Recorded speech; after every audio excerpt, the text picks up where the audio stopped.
ஒரு நேர் காத்திருக்காங்க. வணக்கம் ஆத்ம சங்கமம்.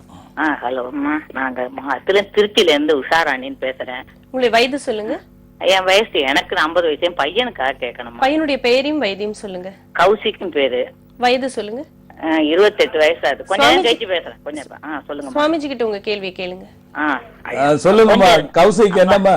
கௌசிக்னு பேரு. 28 வயசு ஆகுது. சரி சரி சரிம்மா. 29/2/1984 பிறந்தேன் சாமி. மகர லக்னம், திருவோண நட்சத்திரம், மகர ராசி. ரொம்ப ஒரு மாதிரி டிப்ரெஷனா 4-5 வருஷமா இருக்கான்.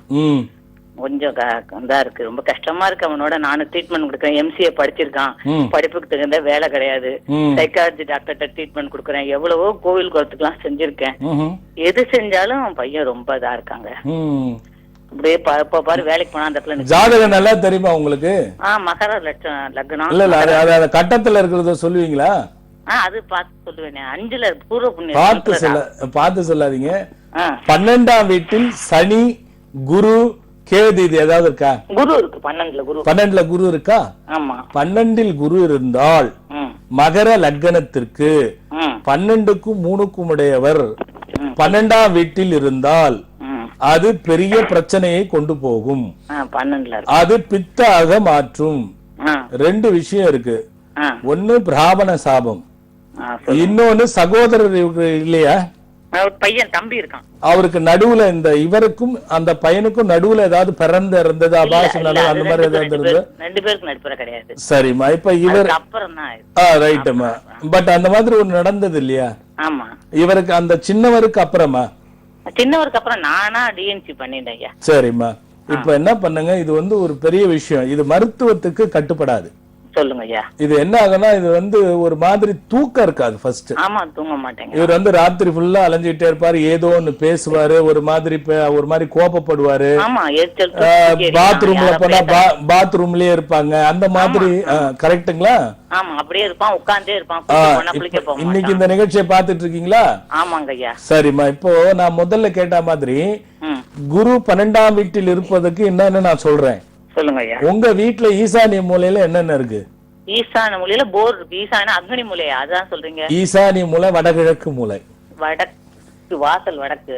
வடகிழக்கு மூலை என்ன இருக்கு பாத்துக்குங்க. வடக்கு வாசல் வடக்கு. படி, தென்னை மரம் தான் இருக்கு. அந்த அதுல படி இல்ல, மரங்கள். மரம் இருக்கு, தென்னை மரம் இல்ல வைட்டா இருக்காது வைக்கிறது. பீரோக்கள். இப்பதான் கம்ப்யூட்டர் வச்சிருக்கேன். இல்ல மேல ஷெல்ஃப் போட்டு அந்த ஷெல்ஃப்ல நிறைய அடுக்கி வச்சிருப்பாங்க. கொஞ்சம் செல்ஃப்ல கொஞ்சம் சாமான். அது கொஞ்சம் தான் பிரச்சனை பண்றது. அது வந்து நான் பெருசா சொல்லணும், அது முடியாது. நீங்க அதை இருந்தா சுத்தப்படுத்திக்கோங்க. யாரையாவது பார்த்து கூட வந்து சரி பண்ணிக்கோங்க. 12ல இருக்கிற குருக்கு சொல்றேன். இப்ப அவருக்கு சரியா இருந்த சொல்றேன் நானு. இது வந்து 2 விஷயம் வச்சுக்கோங்க.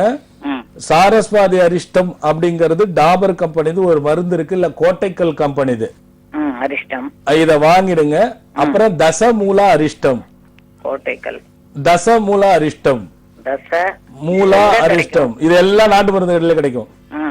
அப்புறம் அஸ்வகந்தா அரிஷ்டம், கந்தா அரிஷ்டம். இந்த 3 மருந்தையும் 3 மூடி 6 மூடி தண்ணி கலந்து 3 வேளைக்கும் கொடுத்துக்கிட்டு வாங்க. 6 மூடி தண்ணி கலந்து திருச்செந்தூர் சென்று 6 மூடி தண்ணீர் கலந்து. ஆமா, திருச்செந்தூர் எத்தனை வேளை கொடுக்கணும்? 3 வேளைக்கும். 3 வேளையும். சாரஸ்வாதி அரிஷ்டம் நைட் மட்டும் 6 மூடி கொடுங்க. சாரஸ்வாதி நைட் மட்டும் 6 மூடி கொடுங்க. 6 மூடி. மத்த நாள்லாம் 3 மூடி 6 மூடி தண்ணி கலந்து. சரி. அப்புறம் நீங்க வந்து என்ன பண்ணுங்க, திருச்செந்தூர் போங்க. 30 சாதுகளுக்கு அன்னதானம் போடுங்க. திருச்செந்தூர் போய் 30 சாதுகளுக்கு அன்னதானம். கொஞ்சம் வாங்கப்பா. இல்ல அங்க வாங்க, இல்ல இங்க கேட்டுங்க, நேரம் போதில்ல. ஆமா, ஏன்னா இதெல்லாம் வந்து திறனாய்வு பண்ணும்போது எல்லாம் உடனே ஆமா ஒரு மாசம் சாப்பிட்டா எனக்கு எவ்வளவு குறைஞ்சிச்சான்னு அப்படி இல்லை. அதே மாதிரி சாப்பிட்டுட்டு இஷ்டத்துக்கும் உணவும் சாப்பிடாதீங்க, அப்பவும் குறையாது. உணவு கட்டுப்பாடோடு இருந்து இதை சாப்பிடும் பொழுது நிச்சயமாக எனக்கு தெரிந்து 3 மாதங்களில் 3லிருந்து 4 கிலோ குறைகிறது. ஒரு மாதத்திற்கு அவரவர்கள் அந்த உடல் பயிற்சியின் பொறுத்து 1 கிலோவிலிருந்து 1/2 கிலோவிற்கு மேல் 1 கிலோவுக்கு மேல குறைகிறது. இதை வந்து திறனாய்வு பண்ணி கொடுக்கிறேன்.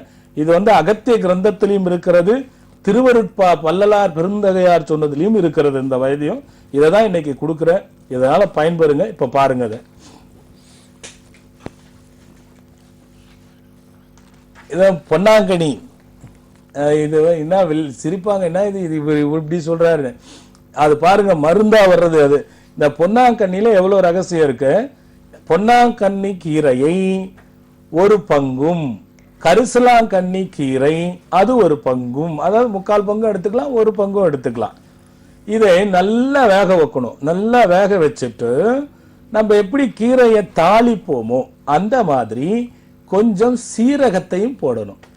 சீரகத்தை போட்டுட்டு கொஞ்சம் மிளகையும் போடணும். அந்த அளவுக்கு ஏற்ற மாதிரி போட்டுங்க. இதுதான் அளவுங்கிறது கிடையாது. முதல்ல பொன்னாங்கண்ணி கீரையும் அந்த 3/4 பாகம், கரிசலாங்கண்ணி பொன்னாங்கண்ணி ஒரு பிடி, இதுக்கும் மேல, அதாவது 3/4 பாகத்துக்கும் மேல எடுத்துக்கிட்டு ஒரு கப்புல வரணும். அந்த மாதிரி பார்த்துக்குங்க. ஒரு நல்ல இந்த சாம்பார் கப்பு மாதிரி ஒரு கப்புல வரணும். அது அந்த அளவுக்கு அரைச்சிக்கோங்க. இதை வேக வச்சுட்டு அதை நல்ல மசியை கடைஞ்சிட்டு அதை என்ன பண்ணணும்னா சீரகம் போட்டு நெய்யில தாளிக்கணும். இப்போ நம்ம எப்படி கடுகு போட்டு தாளிப்பீங்களோ அந்த மாதிரி நெய்யில தாளிக்கணும். நெய்யில தாளிச்சுட்டு காலை ஒரு கப் வெறும் வயிற்றுலையும் மாலை ஒரு கப் 2 வேளையும் சாப்பிடலாம். 2 வேளை ஒரு கப்பு சாப்பிட்டுட்டு வரணும். இதுல என்ன ரகசியம்னா காலையில சாப்பிடும் பொழுது தொடர்ந்து 1 மணி நேரத்துல இருந்து 2 மணி நேரத்து, அதாவது 1 மணி நேரத்துக்குள்ள ஒரு கப் கீரையை சாப்பிட்டுட்டு 3 லிட்டர் தண்ணி குடிக்கணும். இது ரொம்ப முக்கியம். என்ன இப்படி ஒரு வம்பல விட்டாரு சாமின்னு நினைக்காதீங்க. 3 லிட்டர் தண்ணியை குடிக்கணும். அப்படி குடிக்கும்போது எல்லாத்துக்குமே நல்லது. அது தண்ணி குடிக்கிறது கஷ்டமா இருக்கும். 3 லிட்டர் தண்ணி. மாலை சாப்பிடும் பொழுது 2 லிட்டர் தண்ணி. ஆக 5 லிட்டர் கண்டிப்பாக சாப்பிட வேண்டும். இப்படி சாப்பிட்டு கொண்டு வந்தால் நிச்சயமாக உடல் பருமன் இழைத்துவிடும். தேவையானதை உடலுக்கு கொடுத்து தேவையில்லாததை அகற்றி அந்த பருமனை இது குறைத்து விடுகிறது. இதை கண்டு பயனடைய வேண்டும்.